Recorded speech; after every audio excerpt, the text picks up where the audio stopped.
నమస్కారం ABK news కి స్వాగతం. హెడ్లైన్ చూద్దాం. నేడు తెలంగాణ బడ్జెట్ పలు శాఖలకు అధిక కేటాయింపులు.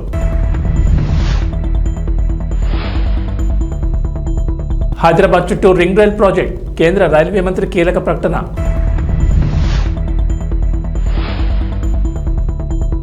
ఏపీలో మందుబాబులకు శుభవార్త కీలక ప్రకటన చేసిన ప్రభుత్వం.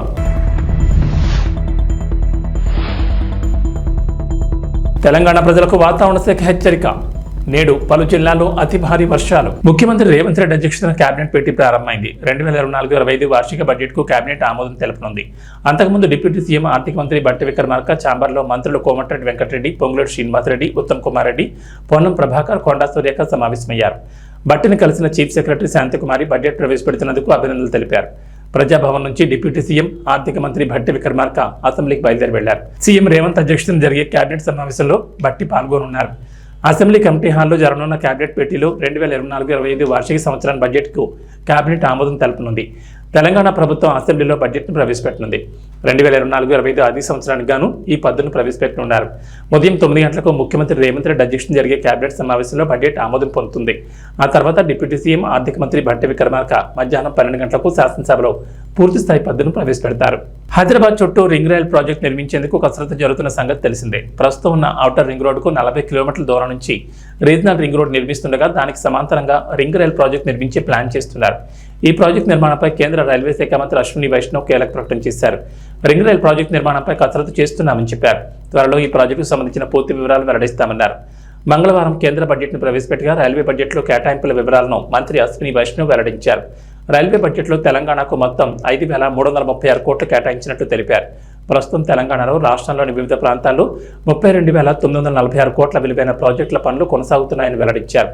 రాష్ట్రంలో ఇప్పటి వరకు ట్రైన్ నెట్వర్క్ విద్యుదీకరణ 100% పూర్తయిందన్నారు. ఎన్డీఏ అధికారంలోకి వచ్చిన తర్వాత గత 10 ఏళ్లలో 437 కొత్త ఫ్లైఓవర్లు, అండర్ పాస్లు నిర్మించినట్లు చెప్పారు. అసెంబ్లీలో ముఖ్యమంత్రి నారా చంద్రబాబు నాయుడు కీలక ప్రకటన చేశారు. వైఎస్ఆర్సీపీ హయాంలో జరిగిన మద్యం కుంభకోణంపై శ్వేతపత్రం విడుదల చేశారు. కీలక అంశాలను ప్రస్తావించారు. మద్యం విధానం స్థానంలో కొత్త మద్యం బార్ల విధానాన్ని తీసుకొస్తామని, నిపుణుల కమిటీ లేదా కేబినెట్ సబ్ కమిటీతో మద్యం విధానంపై అధ్యయనం చేయిస్తామన్నారు. ఈ ఎక్సైజ్ పాలసీని అత్యుత్తమ ఆచరణలతో ఉండేలా దీన్ని రూపొందిస్తామని, మద్యం ధరలను సమీక్షించి పేదలకు అందుబాటు ధరలో నాణ్యమైన మద్యం లభించేలా చూస్తామని చెప్పుకొచ్చారు. రాష్ట్రంలో ఎక్సైజ్ శాఖను పునర్వ్యవస్థీకరిస్తామని, వారిపై ఒకే విభాగం పర్యవేక్షించుతామని సీఎం తెలిపారు. ఈ రాష్ట్రానికి ఎంత ద్రోహం చేశారో, ఎంత అన్యాయం జరిగిందో ప్రతి ఒక్కరికి అర్థమవుతుంది. ఈరోజు మనందరం కూడా రాష్ట్రంలో ఎన్డీఏ గెలిచిన తర్వాత అఖండ విజయం, ఒక హిస్టారికల్ విక్టరీ వచ్చింది. కేంద్రంలో నిన్న బడ్జెట్లో ప్రత్యేకంగా పెట్టి మనకు డబ్బులు ఇస్తే మనం ఆనందపడ్డాం, ధన్యవాదాలు తెలియజేశాం. అదే సమయంలో ఈ రాష్ట్రంలో జరిగినటువంటి దోపిడీ మనం ప్రజలకు చెప్పి ప్రజల్లో కూడా చైతన్యం చేయాల్సిన బాధ్యత మనందరిపైన ఉందని చెప్పి నేను తెలియజేస్తున్నాను. ఈ పాయింట్లో 1 by 1 నేను ఒకసారి ఎక్స్ప్లెయిన్ చేస్తాను. మీరు కూడా ఫాలో కావాల్సిందిగా, ప్రజలందరూ కూడా ఆలోచించాల్సిందిగా వారికి కూడా విజ్ఞప్తి చేస్తున్నాను. నెక్స్ట్, ఆ రోజు చెప్పిన మొదటి పాయింట్ ప్రామిస్ చేయడంలో మద్యపాన నిషేధం పెడతాం. దానిపైన లిక్కర్ అవుట్లెట్స్ గ్రాడ్యువల్గా తగ్గించేస్తాం. 5 స్టార్ హోటల్కే పరిమితం చేస్తాం. అది ప్రామిస్ చేశారు. దానిపైన షాపులు 4,380 షాపుల్ని 2,934 చేసి, మళ్ళీ దాన్ని ఇంక్రీజ్ చేసి 3,392గా పెంచారు. దాని పేరు ఏపీటీడీసీ టూరిజం పేరుతో ఒక 458 షాపులు ఇచ్చారు. బార్లు 2019లో ఎన్ని ఉన్నాయో 840 ఉంటే ఆ 840 అట్లనే పెట్టే పరిస్థితికి వచ్చారు. ఇక్కడ మీరు చూస్తే పేరు మద్యపాన నిషేధం, కమిట్మెంట్ లేదు. అదే మరిగా ఇంటెన్షన్ మాత్రం డిఫరెంట్ ఇంటెన్షన్ పెట్టుకున్నారు. పబ్లిక్ పాలసీ చేసేటప్పుడు ప్రజాహితం కోసం చేస్తాం, అక్కడ మొత్తం మ్యానిపులేషన్ కి, పర్సనల్ గెయిన్ కి దోహదం చేసే విధంగా పబ్లిక్ పాలసీ చేసే పరిస్థితికి వచ్చారు. ఇల్ ప్లాన్డ్ ఇంబ్యాలెన్స్డ్ పాలసీ టోటల్ గా ఫెయిల్యూర్ అయ్యే పరిస్థితికి వచ్చారు. అడుగు అడుగునా తప్పులు చేశారు. దానివల్ల నేరాలు పెరిగాయి, బ్లాక్ మార్కెటింగ్ పెరిగింది, బూట్ లెగ్గింగ్ వచ్చింది. మొత్తం ప్రజల ఆరోగ్యంతో కూడా చెలగాటమాడే పరిస్థితికి వచ్చారు. నెక్స్ట్, ఇక్కడ మీరు చూసినప్పుడు అనేక మీటింగుల్లో చూసాం, మాట్లాడితే ధరలు పెంచుకుంటూ పోతే ఆటోమేటిక్గా తాగే వాళ్ళు తగ్గుతూ వస్తారు. దానివల్ల రాష్ట్రం బాగుపడిపోతుంది. ఇదే కుర్చీలో ఆ ఉపన్యాసాలు అందరూ విన్నారు, మీరు కూడా విన్నారు, బయట విన్నారు. క్వాలిటీ ఆఫ్ లైఫ్ పెరిగిపోతుందని చెప్పారు. అయితే జరిగింది మీరు చూస్తే 75% పెంచారు. 1-2% 75% పెంచారు.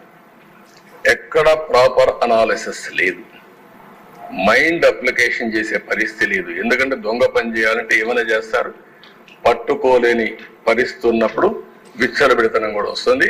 అదే జరిగింది. మీరు ఫస్ట్ ఇది మీరు చూస్తే ఏదైతే ARET introduced at flat rate for bottle through 422 GO number 39/2019 category వారుగా అక్కడ పెట్టారు. మీరు IMFL, FL అని పెట్టి 60-90 మిల్లీలీటర్స్, 180, 375, 750 ఇట్లా డిఫరెంట్ మిల్లీలీటర్స్ పెట్టారు. ఆ రోజు 10 రూపాయలు, 60-90. అదే కిందికి వస్తే 4/5/2020 వీళ్ళు అధికారంలోకి వస్తానే కొత్త జీవో తీసుకొచ్చారు 128. అందులో 10 రూపాయలు 20 రూపాయలు చేశారు, 20 రూపాయలు 40 రూపాయలు చేశారు, 40, 80, 80, 160. అదే మరిగా 100 రూపాయలది 240, 250, 480. అదే నెక్స్ట్ డే ఇది చేసింది 4/5/2020 129 జీవో నెంబర్. 1 డేలో మార్చారు.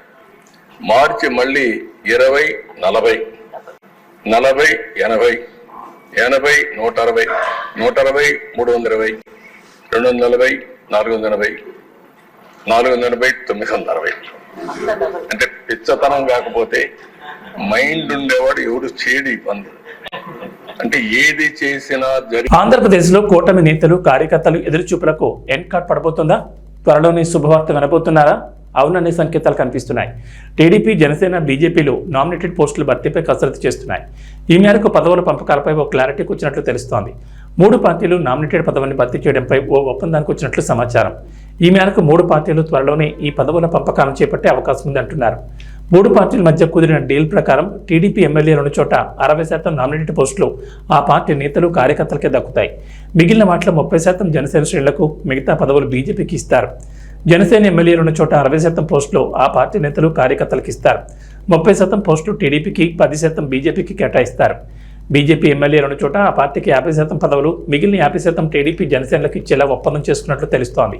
అయితే అధికారికంగా ఎలాంటి ప్రకటన రాలేదు.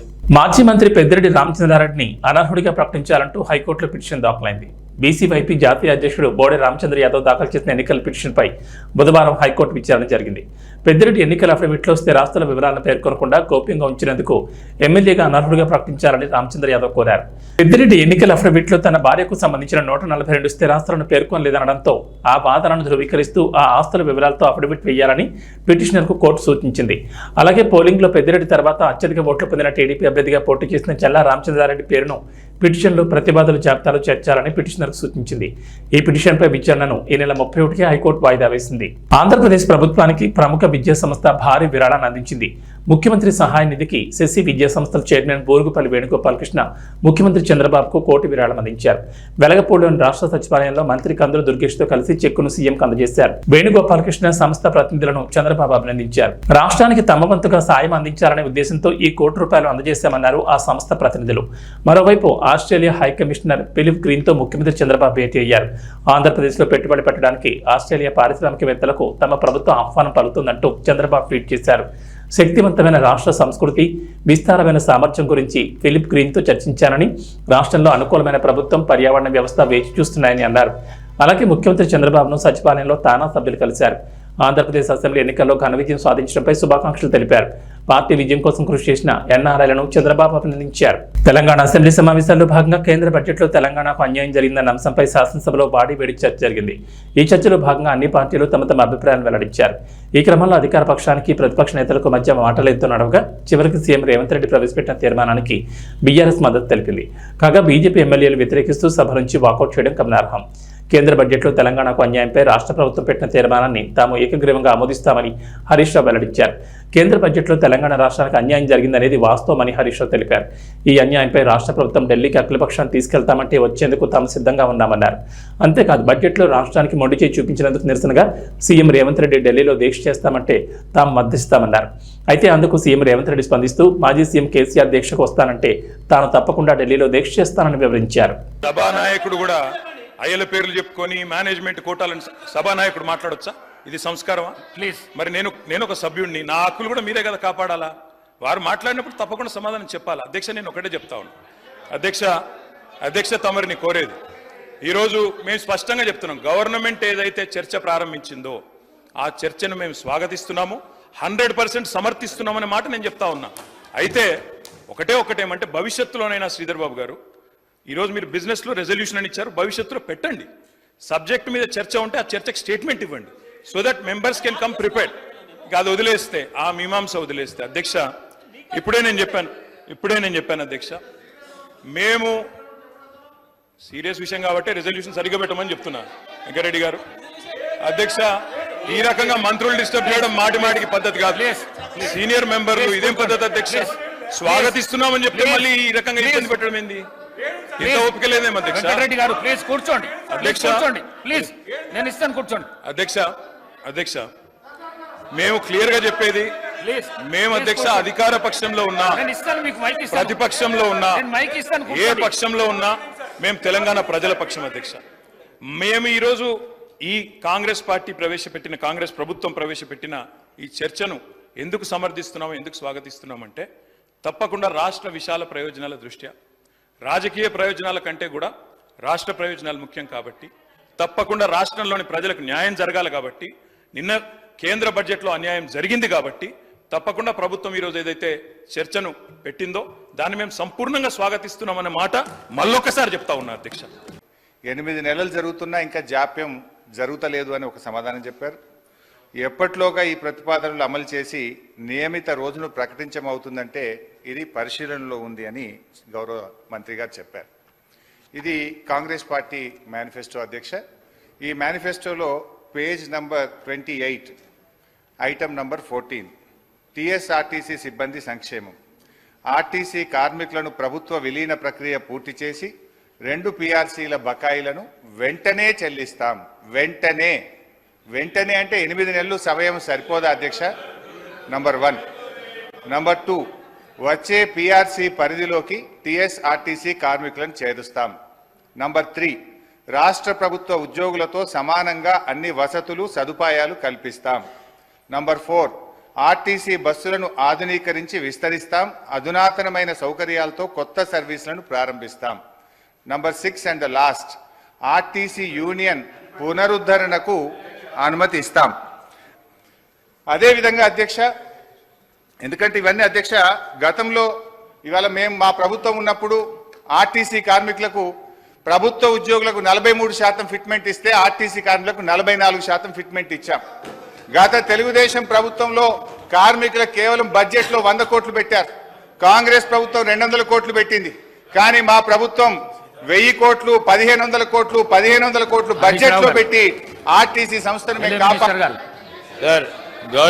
గౌరవ సీనియర్ శాసన సభ్యులు హరీష్ రావు గారికి తెలిసి కారణాలు ఏమిటి? దెన్ లాస్ట్ క్వశ్చన్ అధ్యక్ష, మనకు కార్మికులకు సంబంధించి మోటార్ ట్రాన్స్పోర్ట్ యాక్ట్ ఉంటుంది. డ్రైవర్లు కానీ కండక్టర్లు కానీ 8 గంటల కంటే ఎక్కువ పని చేయకూడదని ఉంటుంది. ఇందులో మహిళా కండక్టర్లు కూడా ఉన్నారు. కానీ వాళ్ళని 16 గంటలు 18 గంటలు పని చేయించడం వల్ల పని ఒత్తిడికి లోనై దాదాపు కొన్ని వందల సంఖ్యలో కార్మికులు చనిపోతున్నమాట వాస్తవమా? మహాలక్ష్మి పథకం వచ్చిన తర్వాత ఓవర్లోడ్ కావడం ద్వారా పని గంటల భారం పెరిగి దానికి సరిపడా మీరు డ్రైవర్లను కండక్టర్లను నియామక చేయకపోవడం వల్ల ఒక్కొక్కరు 16 గంటలు 18 గంటలు పనిచేసి కార్మికులు ఇబ్బంది పడుతున్న విషయం ప్రభుత్వం దృష్టికి వచ్చిందా? దానికి అనుగుణంగా కండక్టర్ల డ్రైవర్ల నియామకం ఎప్పట్లోగా చేస్తారు. సో మళ్ళీ ఒకసారి ఫైనల్గా దయచేసి మేము ప్రభుత్వాన్ని రాజకీయాలకు పోకుండా వెంటనే ఆర్టీసీ ఉద్యోగులను ప్రభుత్వ ఉద్యోగులుగా గుర్తించే ప్రక్రియ ఏర్పాటు చేయాలని, దాని స్పెసిఫిక్ డేట్ ఇచ్చి ఈ రాష్ట్రంలో ఎంతో ఆశలతో ఎదురు చూస్తున్న ఆర్టీసీ ఉద్యోగులకు ఈ సభ ద్వారా తీపి కబురు అందించాలని మీ ద్వారా ముఖ్యమంత్రి గారిని, మంత్రి గారిని కోరుతున్నాను. పశ్చిమ గోదావరి జిల్లా భీమవరం మెంటివారి తోట 1-2 వార్డులో వరద బాధితులకు తెలుగు మహిళ నసీమా బేగం సౌజన్యంతో ముంపు గురైన నిరాశ్రయులకు సుమారు 300 మందికి భోజనాలు పంపిణీ చేశారు. ఇందులో భాగంగా మాట్లాడుతూ తోట సీతారామలక్ష్మి స్థానిక ఎమ్మెల్యే పులపతి రామాన్యాల ఆదేశాల మేరకు మెంటే పార్థసారథి, మెంటే గోపి, గంటా త్రిమూర్తులు, ముద్దుల రాము, ఏసుపాదం ఇలాంటి కార్యక్రమాలు చేయాలని, దాతలకు సహాయ సహకారాలు అందించాలని బీజేపీ, టీడీపీ, జనసేన నాయకులు, కార్యకర్తలు, వీర మహిళలు పాల్గొన్నారు.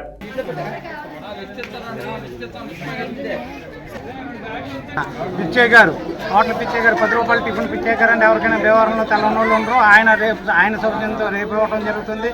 దీనికి స్పందించి ఇంకా ఇతరులు కూడా దీనికి ఇటువంటి కార్యక్రమాలు చేయాలని కోరుతూ తెలుగుదేశం కార్యకర్త అన్ని కూటమికి కారణంగా మెంటూరు తోటలో లోతట్టు ప్రాంతంలో వర్షం వెళ్ళిపోయింది. ఎమ్మెల్యే గారు రావడం చూడడం జరిగింది. అలాగే జనసేన పార్టీ, అలాగే తెలుగుదేశం పార్టీ నాయకులు రావడం జరిగింది. అక్కడ ఉండిపోయి సారు వెంటనే చూసి సమస్యని పరిష్కరించాలని చెప్పి మహిళలందరూ వచ్చి అక్కడ గోడ కట్టి ఇవ్వాలని చెప్పి అడిగారు. ఎమ్మెల్యే గారు సమస్య పరిష్కరిస్తానమ్మా అన్నారు. ఎందుకంటే అక్కడ వర్షం వచ్చినప్పుడల్లా నీళ్ళు నిండిపోయి పిల్లలు కూడా చనిపోవడం జరిగింది. అలాగే మా ఎమ్మెల్యే గారు కూడా మోటార్ పెట్టి తోయించడం జరిగింది. ఇలాంటి సమస్య మళ్ళీ రాకుండా ప్రభుత్వం మళ్ళీ సమస్య నాకు పరిష్కరించాలని చెప్పి అలాగే దాతలు ముందుకొచ్చి ఈ వార్డులో అన్నదానం కానీ అలాగే ఆర్థిక సహాయం కానీ చేయాలి. జై తెలుగు. మెంటేవర్ తోటలో ఇప్పుడు వర్షాకాలంలో నీరు రావటం చాలా ప్రాబ్లంగా ఉంటుంది ప్రజలకి. కానీ ఎమ్మెల్యే గారు కూటమి ప్రభుత్వం వచ్చిన తర్వాత ఎమ్మెల్యే గారు వచ్చి ప్రజల సమస్యలన్నీ తెలుసుకొని ఇలా ఉందమ్మా అని అన్నారు. అలా తెలుసుకొని వెళ్ళారు. అలాగే ఏంటంటే ఇప్పుడు దాతలందరూ ముందుకొచ్చి ప్రతి ఒక్కరికి కూడాను వారం రోజుల నుంచి ఏదో అన్న సాయం చేస్తున్నారు. ప్రతి ఒక్కరు కూడా తోసినంత మట్టుకు. కానీ మెంటూరు తోటలో 2వ వార్డులో ముంపు ప్రాంతాలకు గురైన వరద ముంపు ప్రాంతాలకు గురైన వాళ్ళందరికీ దాదాపు 300 నుంచి 400 మందికి నసీమా గారు, షబీనా గారు వాళ్ళ సారథ్యంలో వాళ్ళందరికీ పలావ్ పొట్లాలు పంచిపెట్టడం జరిగింది. ఇలాంటి కార్యక్రమాలు తెలుగుదేశం పార్టీ తప్ప ఇంకే పార్టీ చేయలేదు. కరోనాలో సైతం తెలుగుదేశం మేము సైతం అని ప్రతి ఒక్కరు కూడా సైనికుల్లా ఎంతోమంది పనిచేశారు. అలాగే ఈ ముంపు ప్రాంతాల నుంచి ఇప్పటివరకు దగ్గర వారం రోజుల నుంచి ప్రతిరోజు ఏదో ఒక వార్డులో అన్నదానాలు చేస్తూనే ఉన్నారు. ఇలాంటి పార్టీ, ఆ పార్టీలో మేము కార్యకర్తలుగా ఉండడం మా అదృష్టంగా భావిస్తున్నాం. ఈ ప్రోగ్రాంకి మాకు సహకరించిన బాబులు గారికి కృతజ్ఞతలు. ఈ కార్యక్రమాలు ఇంకా దగ్గర ఇంకో 10 రోజుల దాకా జరుగుతాయండి.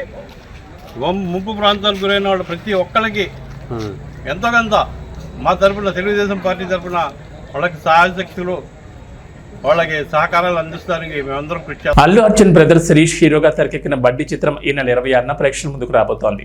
టెడ్డీ బియర్ కాన్సెప్ట్ తో యాక్షన్ డ్రామాగా ఈ సినిమా తీశారు. గాయత్రి భరద్వాజ్ హీరోయిన్ గా నటించిన ఈ చిత్రాన్ని అల్లు శిరీష్ జోరుగా ప్రమోట్ చేస్తున్నారు. ఇందులో భాగంగా పలు యూట్యూబ్ ఛానల్స్ కి ఆయన వరుస ఇంటర్వ్యూలు ఇస్తున్నారు. అయితే తాజాగా ఇచ్చిన ఇంటర్వ్యూలో హీరో ప్రభాస్ ను తెగ పొగిడేశారు శిరీష్. అయితే ఈ కామెంట్స్ ఇండైరెక్ట్ గా అల్లు అర్జున్ కి సెటైర్ వేసినట్టుగా ఉన్నాయంటూ బన్నీ ఫ్యాన్స్ ఫైర్ అవుతున్నారు. మీరు కంటిన్యూగా ఎందుకు సినిమాలు చేయడం లేదు, అలానే సెపరేట్గా మీకు పిఆర్ టీం పెట్టుకోవచ్చు కదా అంటూ శిరీష్ని యాంకర్ అడిగారు. దీనికి ఆన్సర్ ఇస్తూ ప్రభాస్ గురించి ప్రస్తావించారు శిరీష్.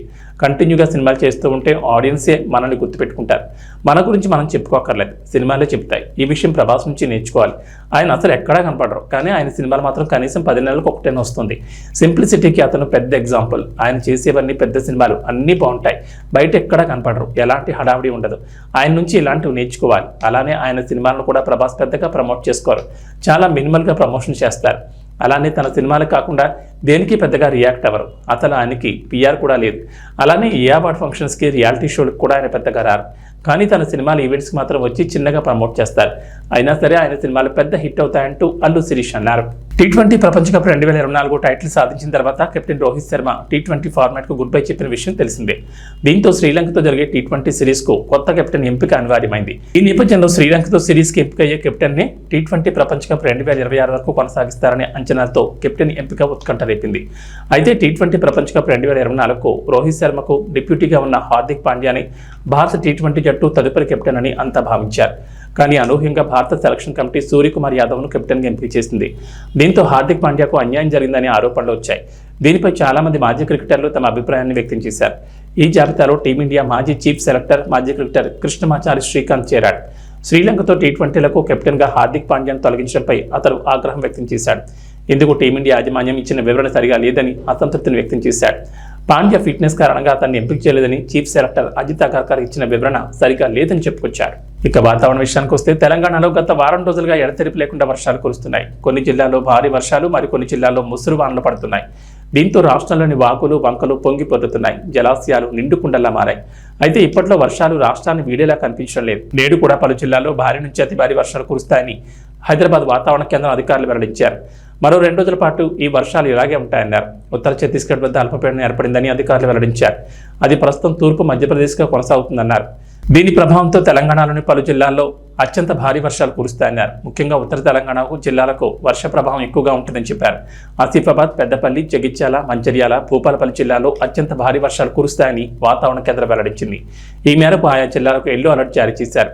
నిర్మల్, నిజామాబాద్, కరీంనగర్, కామారెడ్డి, ములుగు, వరంగల్, హనుమకొండ, జనగాం జిల్లాలో ఓ మోస్తరు వర్షాలు కురిసే ఛాన్స్ ఉందని పేర్కొన్నారు. వర్షంతో పాటు ఉరుములు, మెరుపులు, కొన్ని చోట్ల పిడుగులు పడే ఛాన్స్ ఉన్నట్లు అధికారులు వెల్లడించారు. ప్రజలు అప్రమత్తంగా ఉండాలని, అవసరమైతేనే బయటకు రావాలని సూచిస్తున్నారు. టీవీ బులెటిన్ విశేషాలు. నమస్కారం.